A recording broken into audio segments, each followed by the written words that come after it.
మాఘపురాణం 12వ అధ్యాయం. మాఘమాస మహిమ. శూద్ర దంపతుల కథ. వశిష్ఠ మహర్షి దిలీపునితో, మహారాజా, మరి ఒక కథను వినుము. సుమందుడను శూద్రుడు ఒకడు ఉండేవాడు.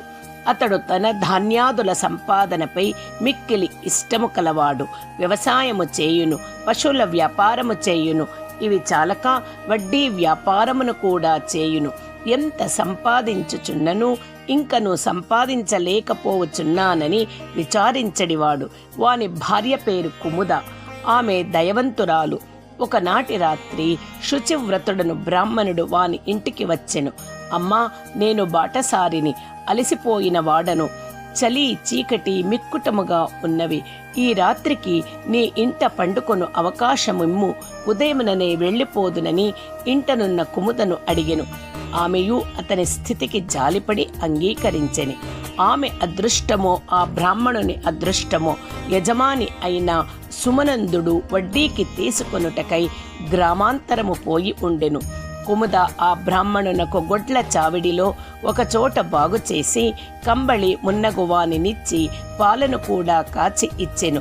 ఆ బ్రాహ్మణుడు ప్రాతకాలమున లేచి హరినామస్మరణ చేయుచు శ్రీహరి కీర్తనలను పాడుచుండెను. కుముద, ఓయి, నీవు ఎచ్చటి నుండి వచ్చుచున్నావు, ఎచ్చటికి పోవుచున్నావని అడిగెను. అప్పుడా విప్రుడు, తుంగభద్రా తీరము నుండి శ్రీరంగ క్షేత్రమునకు పోవుచున్నాను. మాఘమాసమున పుణ్య నదీ స్నానము చేసిన పుణ్యము కలుగును, అందుకొరకు ఇట్లు వచ్చి ఉన్నాను అని సమాధానము ఇచ్చెను. ఆమె అడుగగా మాఘస్నాన మహిమను చెప్పెను. కుముదయు మాఘస్నానము చేయుటకై నదికి పోవలేనని అనుకొనెను. తానును వానితో నదికి పోగి స్నానము చేసి రావాలనుకొనెను. తన అభిప్రాయమును చెప్పగా బ్రాహ్మణుడును సంతోషముతో అంగీకరించెను. సుమందుడు ఇంటికి వచ్చెను. కుముద నదీ స్నానమునకు పోవచుంటునని భర్తకు చెప్పెను. సుమందుడు, నదీ స్నానము వలదు, అనారోగ్యము కలుగును. పూజకు అనారోగ్యమునకు ధనవ్యయమునకును వలదు అని అడ్డగించెను. కుముద భర్తకు తెలియకుండా బ్రాహ్మణునితో నదీ స్నానమునకు పోయెను. సుమందుడు భార్యను వెంబడించి నదికి పోయి నదిలో స్నానము చేయుచున్న ఆమెను కొట్టబోయి నదిలో పడి శరీరమును తడుపుకొనెను. ఈ విధముగా ఆ దంపతులకు మాఘమాస నదీ స్నానమైనది.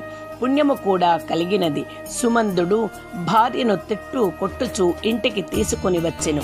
ఆ బ్రాహ్మణుడును స్నానము చేసి దేవత అర్చన చేసుకొని తన దారిన పోయెను.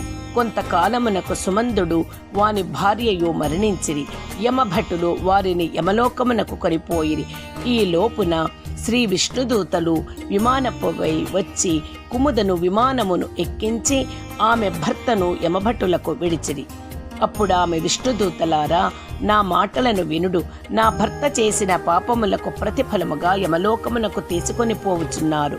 అతని భార్య అయిన నేనును అతనికి భయపడి ఎటువంటి పుణ్యకార్యమును చేయలేదు. అందువలన నేనును నా భర్తతో పాటు యమలోకమునకు పోవలసి ఉన్నది. మరి నన్ను విష్ణులోకమునకు ఏల కొనిపోవచ్చున్నారని అడిగెను. అప్పుడు విష్ణుదూతులు, అమ్మా, నీవు దుష్టుని భార్యవై వాని సహధర్మచారిణిగా నరకమునకు పోవలసి ఉన్నను. నీ భర్త దుష్కార్యములతో నీకెట్టి సంబంధమును లేదు. నీ భర్త చేయు చెడు పనులు నీకిష్టము కాకున్నను భయము వలన కానీ పతిభక్తి వలన కానీ నీ భర్తకు ఎదురు చెప్పలేదు. కానీ మనసులో వాని పనులకు నీవు వ్యతిరేకివి. ఇందువలన నీవు పాపివి కావు. ఇంతేకాక మాఘమాస స్నానమును కూడా మనఃపూర్వకముగా భక్తితో చేసితివి.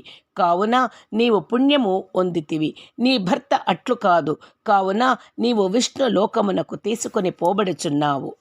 నీ భర్త తన దుష్కర్మలకు తగినట్లుగా యమలోకమునకు పోవునని పలికిరి. అప్పుడామె, నన్ను లాగుచూ నా భర్తయు నీటిలో మునిగెను కదా. మా పెనుగులాటలో 3 సార్లు ఆయనయు నీట మునిగి లేచెను కదా. బలవంతముగా చేసినను ఇష్టము లేక చేసినా కూడా మాఘస్నానము పుణ్యప్రదము అందురు కదా. ఆ విధముగా చూసినా నాపై కోపమున నన్ను పట్టుకొని నీటిలో పలుమార్లు మునిగి లేచిన నా భర్తకు మాఘస్నాన పుణ్యము రావలెను. ఆయనతో పాటు నాతో పాటు విష్ణులోకమునకు రావలెను కదా అని విష్ణుదూతలు ఆమెకు సమాధానము చెప్పలేకపోయిరి. యమదూతలతో యమలోకమునకు పోయి ప్రాణుల పుణ్య పాపముల పద్దును వ్రాయు చిత్రగుప్తుని వద్దకు పోయిరి. తమ సమస్యను చెప్పి పరిష్కారము అడిగిరి.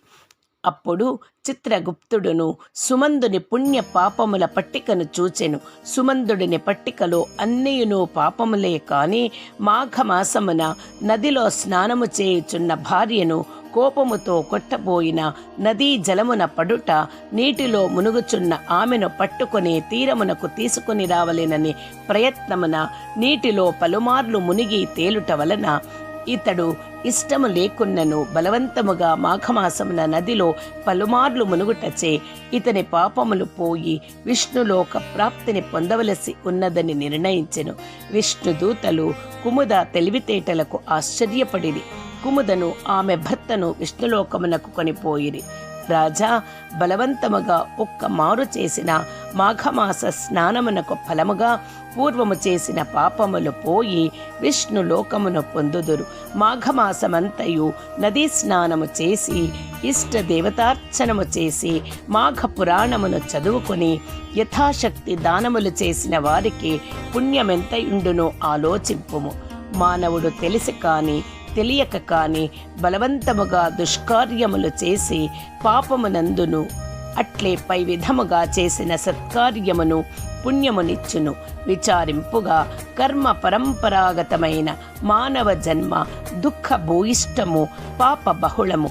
ఇట్టి వారికి చెడు కార్యములందు ఆసక్తి లేదా చెడు పనులు చేయువారితో సాంగత్యము కలగడము సహజము. తప్పనిసరి అయిన పాపకార్యములకు దూరము కాలేని వారు సత్సాంగత్యమును పొందవలెను. అది సాధ్యము కానిచో సత్కార్యములు చేయువారితో కలియుటకు ప్రయత్నింపవలెను. తన పనులను 100 అయినను వదిలి మాఘమాస స్నానమును చేయవలెను. అట్లు కాక స్నానము, పూజ, దానము లేక కేవలము ప్రాణయాత్ర నడిపిన అధముడు నరకమునకు చేరును. మాఘమాసమున ఒక దినమైనను స్నానము, పూజ, పురాణ శ్రవణము, దానము యథాశక్తిగా పాటించిన వాడు పైన చెప్పున కుముద సుమందుల వలె విష్ణులోకమును పొందుదురు. మాఘమాసమున ప్రయాగలో స్నానము మున్నగునవి చేసిన వానికి పునర్జన్మ ఉండదు. వానికి మోక్షము కలుగును. ప్రయాగ ఎందే కాక మాఘమాసమున కావేరి, కృష్ణవేణి, నర్మద, తుంగభద్ర, సరస్వతి, గోకర్ణ, ప్రభాస, కోణభద్ర, గౌతమి ఇత్యాది నదులయందు స్నానము చేసినను కూడా ఇంతటి పుణ్యమే కలుగును.